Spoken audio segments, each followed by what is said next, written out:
get to it, but I was reading the full story again yesterday. It was a Loz rocket tube. You can buy it at any Army Navy store. Just a plastic tube, and then he had a BB gun, and they called it weapons on the news and arrested him because a neighbor saw him with a BB gun, and then they found the toy Loz rocket. Man, I remember being a kid and buying those in Army Navy stores. We would run around with those. We'd stick Estes rockets in them.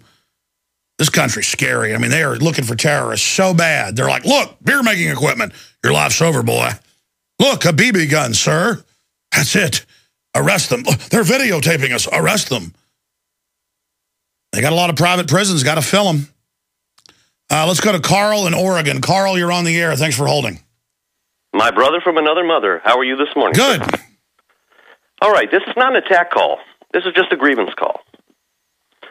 I'm just like where you were maybe 15, 20 years ago. I'm getting started as a researcher here in the Northwest. I call it Northwest Truth. Bringing truth to a world of lies.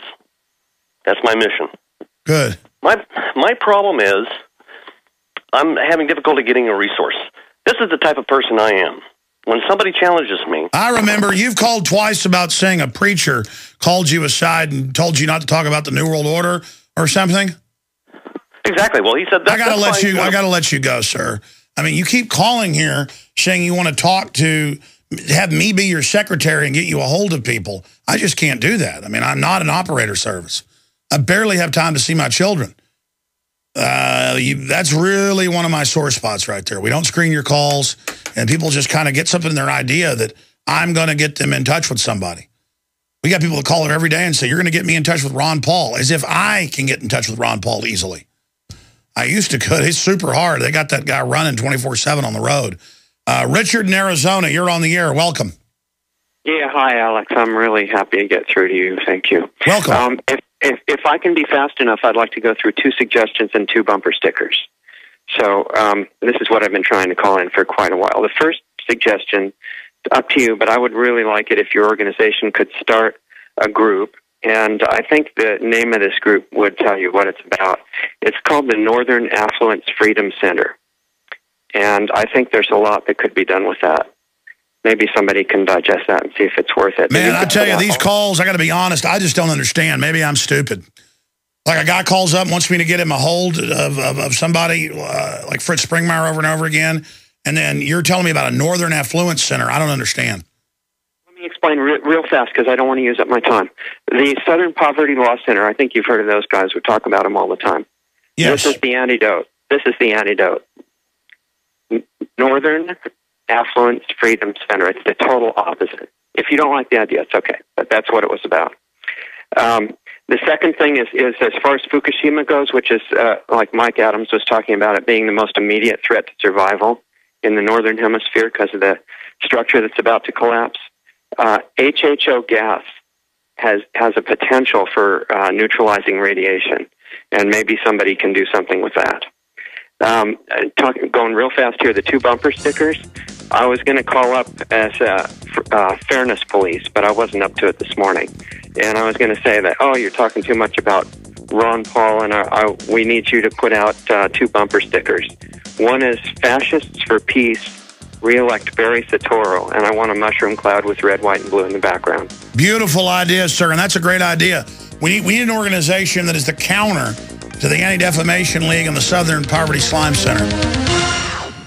Up, we're going to cover medical news for a while, then we're going to have open phones in the hour coming up after that with a huge blitz of news. We've already covered quite a bit, but I got a bunch of medical news coming up after the break. Right now, let's go back to your calls. Let's go ahead and talk to John in New York.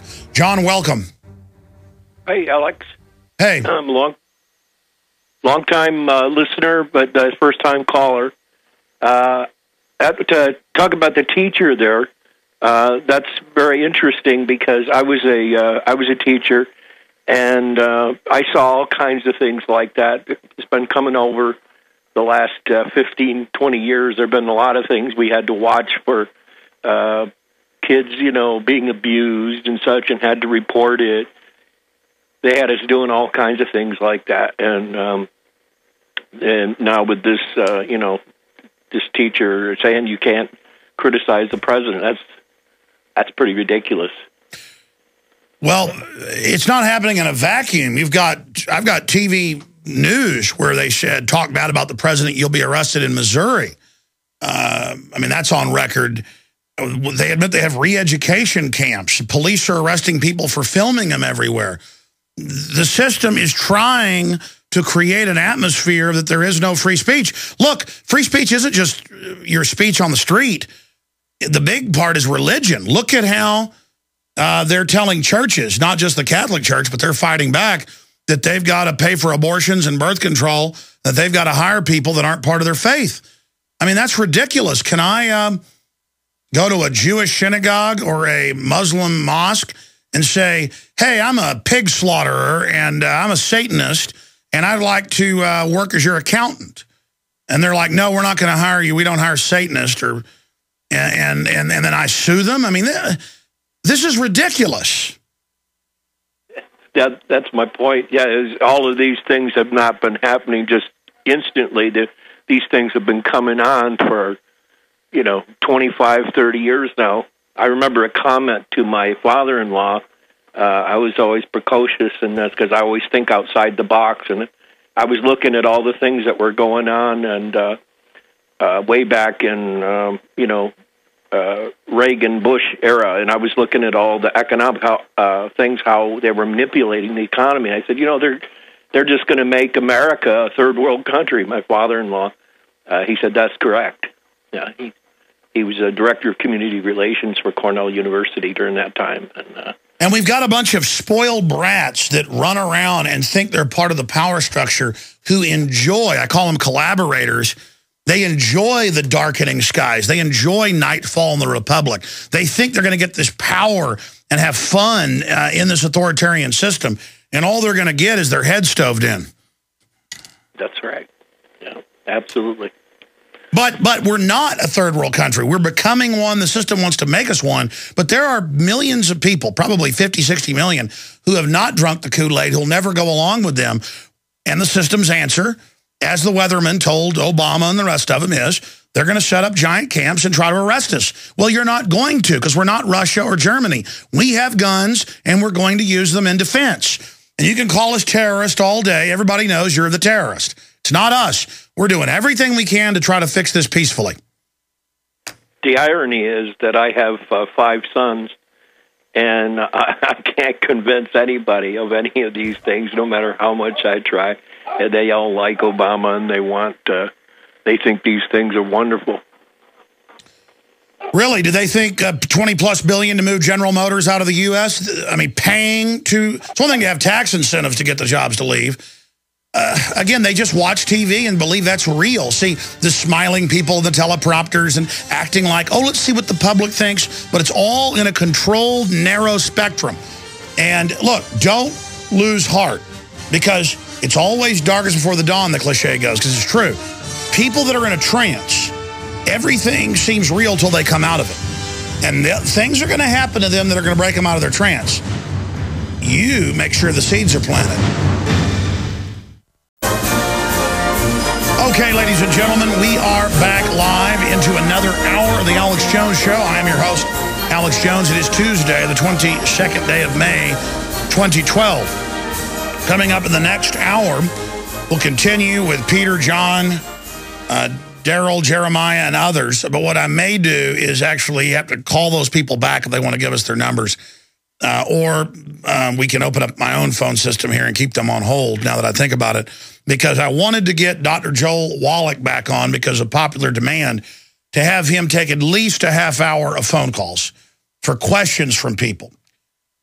Because so many times we get him on and then we say we're going to take calls and then 100 calls come in and we can't go to 2 or 3. So I wanted to get him back up today and start having him on at least once a month, because the listeners really responded in a positive way. And if I'm enjoying something and finding it informative and my audience really loves it, well, then you're going to hear more of it here on the broadcast. But I wanted myself to bring up some other issues with Dr. Wallach first. And that's for my research. The diet that Americans ate, we would see today as even more unhealthy than the diet we have on the surface. more fat, more red meat, more chicken fried steak, more fried chicken, pie at lunch, pie at dinner, but people were skinny. They were healthier, like the French. The French have what they would call an extremely unhealthy diet, but there's no preservatives. They smoke cigarettes like trains. They drink like fish, and they live on average, I was looking, about 8 years longer. Same thing with the Japanese. They eat a lot of stuff you'd call unhealthy, but nothing like the French. What happened to Americans? Because when I see these articles in the media, it's always, let's reduce salt, or let's reduce just fat, period, or let's reduce just basic sugar. And I'm not saying sugar straight up is good for you. It obviously isn't overall. There's no discussion of aspartame, of MSG. There's no discussion of GMO, that in all the studies, you just type in GMO causes organ failure and sterility in lab rats. And it's just hundreds and hundreds of articles with hundreds and hundreds of studies, thousands total. Literally, it's in the thousands in the last 50 years. That's why they wouldn't approve it till the 70s and 80s. And now it's basically in everything. I mean, it's hard to get away from. And it has its own pesticide grown in it that kills the bugs, but they say it's safe for you, many varieties. This is some scary stuff. The honeybees are dying. Farm animals are having weird health problems when they eat GMO. I've talked to the vets about that, and they're getting away from it. A lot of the animal feeds are trying to get away from it because there's all sorts of craziness going on. All sorts of craziness taking place here. And meanwhile, here's this headline. Chefs call proposed New York salt ban absurd. Well, Bloomberg doesn't care. He says he's going to go ahead with it. And if they catch you with salt, it's like $1,000 fines, jail the next time. And no discussion of getting clean water. No discussion. I mean, they tell Alzheimer's patients don't get essential fatty acids. They tell people, don't get minerals when there's literally, they have scurvy. I see old people everywhere and they have scurvy. I mean, their skin's breaking down. Their old scars are opening up. That's scurvy. So I saw an article in the Associated Press just a few days ago. Reuters, it's all over the news where they were saying, we need to give healthy people statins. We need lithium in the water because people are upset. They say people want to commit suicide or they're depressed. Or if you have a car wreck, they want to put you on it. And then it admits that it causes suicide and psychotic behavior in the insert. So they know what they're doing it. They know exactly why they're doing it. NHS, that's in England, should consider giving statins to healthy people. They're talking about giving 3-year-olds and up in the U.S. statins, putting it in the water supply. This is being done by design. This is eugenics. So I wanted the first 15, 20 minutes with Dr. Wallach before we open the phones up to get him on with us and bring this up because I have some new news on the health front as well. Exactly what Wallach's been saying for decades. Saturated fats make people dumber. That's the Atlantic. But they just say meat, period. No, it's burnt meat. Here's another one out of Mercola. Hardens your arteries. Odds are 6 to 10. You're consuming this poison ingredient daily. It's actually 7 and 10 from my research. 70% of the country has fluoride. It's fluoride. All the big studies out on that. Hardening the arteries, increasing problems in the joints. Continuing here. FDA